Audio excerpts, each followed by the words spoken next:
초심이라는 것이 있죠. 처음 갖는 마음입니다. 자, 우리는 무언가 시작했을 때에 좋은 마음을 가지고 출발합니다.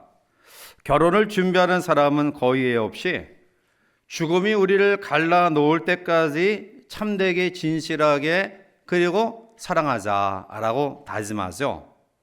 대충 살다가 안 되면 그만두리라 이렇게 생각하고 결혼하는 사람은 없을 것입니다. 그런데 결혼뿐만이 아니라 공부도 그렇고요, 사업도 그렇고요, 새로운 직장에 취직을 할 때도 그렇습니다. 누구든지 우리 모두는 무언가 시작할 때는 아주 좋은 의도를 가지고 좋은 마음과 결심을 가지고 시작합니다. 특별히 목회나 선교와 같이 특별한 일을 시작할 때는 더욱더 그렇습니다. 불순한 마음, 게으른 마음, 잘못된 마음을 가지고 시작하는 사람은 없습니다. 대개는 거룩하고 순수한 열정을 가지고 그 사역을 시작합니다. 이것이 바로 초심이다라는 것이죠. 그런데 문제는 우리가 이러한 것들을 시작할 때 가지는 이 좋은 마음, 즉 초심을 끝까지 지킨다라는 것이 굉장히 어렵다라는 것입니다. 결혼식장에서 머리가 팥불이 될 때까지 사랑하고 또 진실하게 살겠다라는 그 다짐을 그대로 지킨다면 어떻게 중간에서 가정이 깨어집니까? 사업을 시작할 때 그 마음이면 사업이 실패하지도 않을 것이고요. 또 잘 돼서 많은 물질을 번다 할지라도 그것 때문에 타락하지는 않을 것입니다. 목회를 처음 시작했을 때 그 마음을 그대로 간직한다면 얼마나 은혜롭겠습니까? 성도들도 마찬가지예요. 우리가 세례 받을 때, 또 아니면 처음 하나님의 큰 은혜를 받았을 때 그 감격, 그 기쁨, 그래서 하나님 앞에 평생 믿음으로 열심히 살겠다라고 하는 그 마음. 그런데 그 마음이 지속되지 못하고 중간에 변질될 수 있다는 거죠. 아마 그 마음만 간직하면 평생 천국의 향기를 바라며 살아가게 될 줄 믿습니다. 그런데 그것이 굉장히 어렵다라는 것입니다. 저는 이러한 현상을 인간 본성의 이중성을 통해서 발견하고 있습니다. 그것은 뭐냐면 우리가 시작할 때 좋은 마음, 선한 의도를 가지고 출발한다는 것은 하나님이 우리에게 지으실 때 하나님의 형상대로 거룩하고 구별된 존재로 지으셨기 때문이라는 것입니다. 그런데 문제는 그 좋은 뜻을 끝까지 유지하고 실천할 능력이 우리에게 부족하다는 것입니다. 왜일까요? 그것은 우리 인간이 죄에 오염되어 있기 때문입니다.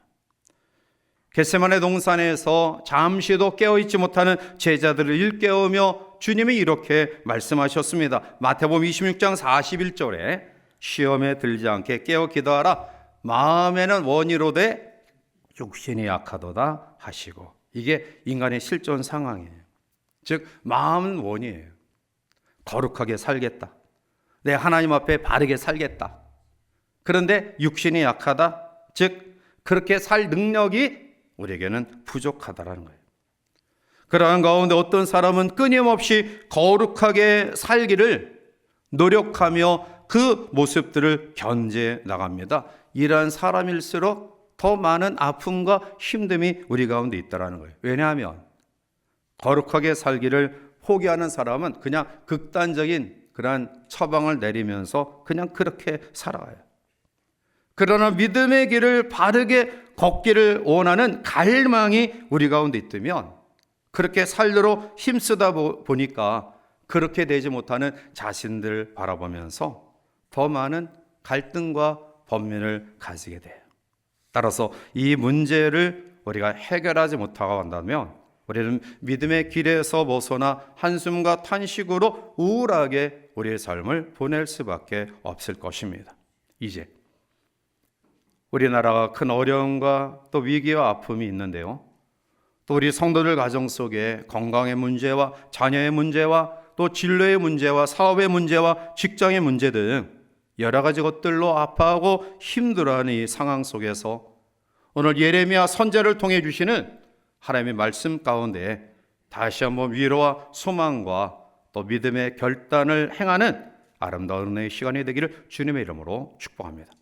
먼저 오늘 우리는 본문에서 예레미야 선지자가 본 환상을 보게 되는데요. 1절부터 3절까지는 예레미야 선지자가 본 무화과 나무 환상이 나타나고 있고요.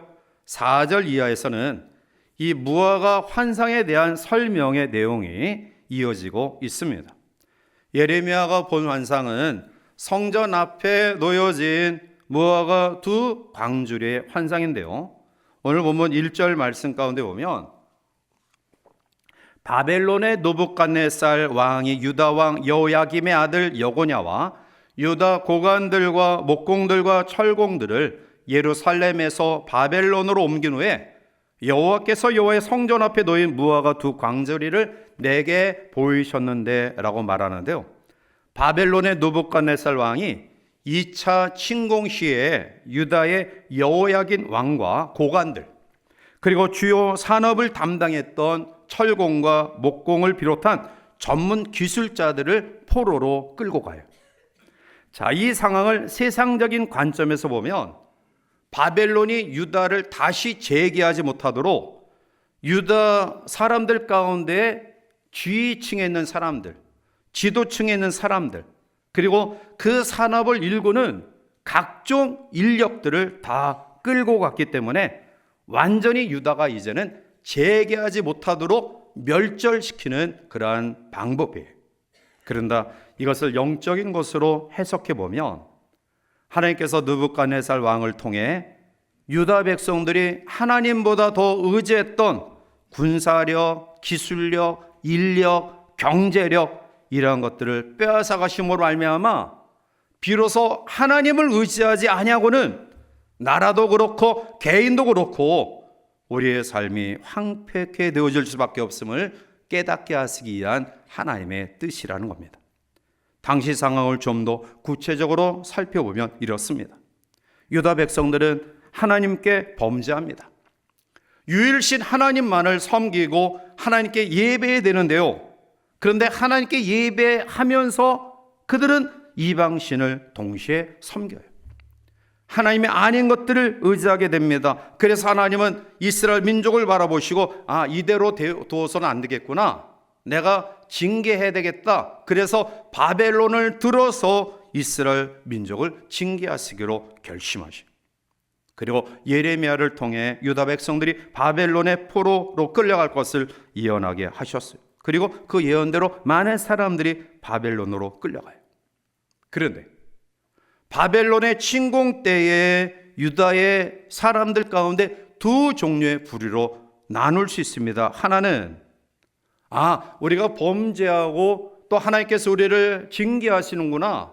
그 뜻을 수용하면서 아프고 힘들지만 그것들을 받아들여 바벨론에 대항하지 아니하고 항복하고 포로로 끌려가는 부류의 사람들이 있는 반면에 또 한 부류의 사람들은 자기들이 여전히 가지고 있다라고 믿을 수 있다라고 하는 군사력과 경제력 그리고 인력을 총동원해서 바벨론에 대항해 보려는 사람들, 그리고 이러한 가운데 자기들의 힘으로 어찌할 수 없다라는 마음을 가지고 애굽으로 자기 혼자 살 길만 피해서 도망하는 두 부류의 사람들로 나뉘어졌어요. 그래서 오늘 2절에 한 광주리에는 처음 익은 듯한 극히 좋은 무화과가 있고 한 광주리에는 나빠서 먹을 수 없는 극히 나쁜 무화과가 있더라 라는 말씀 속에 좋은 무화과는 바벨론의 침략 속에 항복하고 하나님의 뜻을 받아들여서 포로로 잡혀갔다가 그 생활 가운데 자기들의 잘못을 깨닫고 회개하고 다시 돌아오는 사람들을 좋은 무화과다. 그리고 나쁜 무화과는 여전히 자기가 지금까지 믿고 의지했던 군사력 그리고 인력, 기술력, 경제력 이러한 것들을 가지고 바벨론에 대항하는 하나님의 뜻을 헤아리지 아니하고 자기들이 믿고 의지했던 것을 어떻게 해보려는 지극히 인간적인 마음을 가진 사람들, 그리고 자기 혼자만 살겠다고 애굽으로 도망갔던 사람들, 이 사람들을 나쁜 무화과다라고 비유하고 있는 것입니다. 무화과는 무엇을 의미합니까? 무화과는 우리가 잘 아는 대로 꽃이 없이 맺는 그러한 과실나무예요. 무, 없을무, 화, 꽃화, 과, 실과, 과. 그러니까 꽃이 없는 나무가 무화과예요. 그러나 식물학자들의 말에 의하면 무화과가 꽃이 없는 게 아니라 속 안에 있기 때문에 보이지 않는 것뿐이라는 거예요. 자, 여기에는 상징적 의미가 있죠. 무엇을 의미합니까? 무화과는 겉은 화려하지 않지만 소박하고 그리고 반드시 열매를 맺어야만은, 다시 말하면 내실 있는 하나님의 자녀, 하나님의 백성들을 상징하는 나무가 바로 무화과예요. 그래서 오늘 예레미야 선지자를 통해 유다 백성들을 무화과로 이야기하면서 좋은 무화과란 하나님의 뜻을 순응하면서 힘들고 어렵고 괴롭지만 그것을 받아들이는 사람들, 그래서 포로로 잡혀가 거기에서 자기들의 잘못을 깨닫고 하나님 앞에 회개하여 다시 돌이킴을 얻는 축복의 사람들을 이야기하는 거예요. 하나님은 그 사람들을 어떻게 대하시느냐, 오늘 6절 말씀 가운데 보면 내가 그들을 돌아보아 좋게 하여 다시 이 땅으로 인도하여 세우고 헐지 아니하며 심고 뽑지 아니하겠고 라고 말해요. 헌다, 또한 뽑지 않겠다, 이란 말은 심판에 대한 상징적인 이야기죠. 또한 심겠다, 그리고 인도하겠다, 세우겠다, 이러한 단어는 회복에 대한 이야기예요. 예레미야 선지자를 통해 선포되어진 하나님의 말씀은 너희들이 비록 하나님 앞에 범죄하여 이 채찍을 받지만, 그러나 하나님은 심판만 하시는 분이 아니라 다시 회복시키는 분이다. 이것이 예레미야를 통해서 주시는 말씀이고요. 구약 예언서 전체에 흐르는 메시지가 바로 하나님의 사랑을 이야기하고 있는 겁니다. 이제 구체적으로 그러면 하나님의 심판과 회복에 대해서 우리가 같이 한번 살펴보고자 하는데요. 오늘 본문의 말씀은 이스라엘 민족을 향한 하나님의 사랑과 은총을 베푸시는, 사랑을 보여주시는 말씀인데요. 어떻게 회복의 놀라운 은혜를 허락하시는가? 오늘 7절에 보면 세 가지를 우리에게 이야기하죠. 먼저는 하나님이 여호와인 줄 아는 마음을 주신다라는 거예요. 본문 7절 말씀 가운데 보면 내가 여호와인 줄 아는 마음을 그들에게 주어서 그들이 전심으로 내게 돌아오게 하리니 그들은 내 백성이 되겠고 나는 그들의 하나님이 되리라 라고 말해요. 회개하는 사람들에게 내가 여호와인 줄 아는 마음을 주겠다. 여호와는 하나님의 이름이죠. 이름은 그 사람을 대신합니다. 적어도 하나님의 이름을 안다라는 것은 그들이 잊고 살았던 하나님이 어떠한 분인가를 다시 한번 뼈저리게 느끼게 된다는 거예요. 여호와 하나님, 스스로 계신 자존자, 영원 전부터 영원 끝까지 스스로 계시는 이 땅의 모든 만물을 창조하시는 하늘의 권세와 땅의 모든 권한을 가지고 계신 분, 그분이 바로 여호와 하나님이시다. 그 하나님을 알게 할 것이다. 사랑하는 성도 여러분, 이스라엘 민족 가운데 하나님의 이름을 알게 한다는 것은 그들이 지금까지 의지했던, 그리고 하나님을 제1순위로 두지 못하고 세상과 야합하며 살아갔던 그들의 삶을 깨우쳐 주시면서, 아니다, 여호와 하나님만이 하늘의 권세와 땅의 모든 권능을 가지신 우리가 의지할 수 있는 분이다라는 것을 알게 하신다라는 거예요. 미국 남북 전쟁 때 일인데요. 한 늙은 아버지가 자기 아들이 전쟁터에 나갔는데 그만 부상을 당하여 큰 어려움을 당하고 있다라는 소식을 전해들어요. 그리고 아들이 싸웠던 현장에 그는 노고의 몸을 이끌고 갑니다. 피비린 나는, 그리고 포효리 가득한 그 지역을 샅샅이 뒤지면서 아들의 이름을 불렀지만 그러나 아들을 찾을 길이 묘연해요. 그런데 어느 때에 간절하게 애타게 부르짖었던 이 아버지의 음성이 부상을 당하고 아파하고 힘들어하고 신음하는 아들에게 들렸어요. 그리고 아버지의 반가운 음성을 듣자 아버지, 제가 여기 있습니다 라고 소리쳐 급히 아들의 소리가 나는 곳으로 달려갔고요. 그리고 큰 부상을 당하 힘들어하는 아들을 발견하고 그를 데리고 다시 치료하고 아들의 목숨을 살려냈다라는 이야기. 이게 바로 아버지의 마음이에요. 나의 생명의 위협을 무릅쓰고 아들을 구하기 위해 전장으로 달려갔던 마음, 그게 바로 아버지의 마음이고요. 그 아버지의 마음이 바로 육신의 아버지의 마음보다 더 큰 우리를 향한 하나님 아버지의 마음인 줄 믿습니다. 하나님은 죄인된 우리를 죽음의 자리에서 그대로 내버려 두지 아니하시고 독생자 예수 그리스도를 이 땅에 보내셔서 십자가에 죽게 하시고요, 우리에게 놀라운 구원의 은혜를 허락하셨습니다. 하나님이 멀리 계신 것처럼, 고통과 아픔 속에 외면하고 계신 것처럼 착각했던 이스라엘 백성들 마음속에 아니다, 나는 너와 같이 있다, 너를 지키시고 보호하시고 인도하신다, 그 하나님을 아는 마음을 회복시켜 주신다라는 말씀이에요. 두 번째로, 하나님께 전심으로 돌아오게 하신다라고 말씀하죠. 오늘 7절 중반절을 보면 그들이 전심으로 내게 돌아오게 하리니 라고 말씀해요. 전심으로 돌아오게 한다라는 말은 하나님께 몰입하게 한다, 즉 하나님께 올인하게 한다라는 말씀이에요. 성도는 세상의 어떠한 것보다 하나님 제일주의로 살아가야 될 줄 믿습니다. 당시 유다 백성들은 하나님께로부터 멀리 떨어져 있었어요. 물론 그들은 형식적으로 율법을 지켰고요, 전통에 따라 절기도 지켰고요, 그리고 습관에 따라 기도하면서 제사도 드리고 있었기 때문에 자기들은 하나님과 가까이 있는 줄 착각했어요.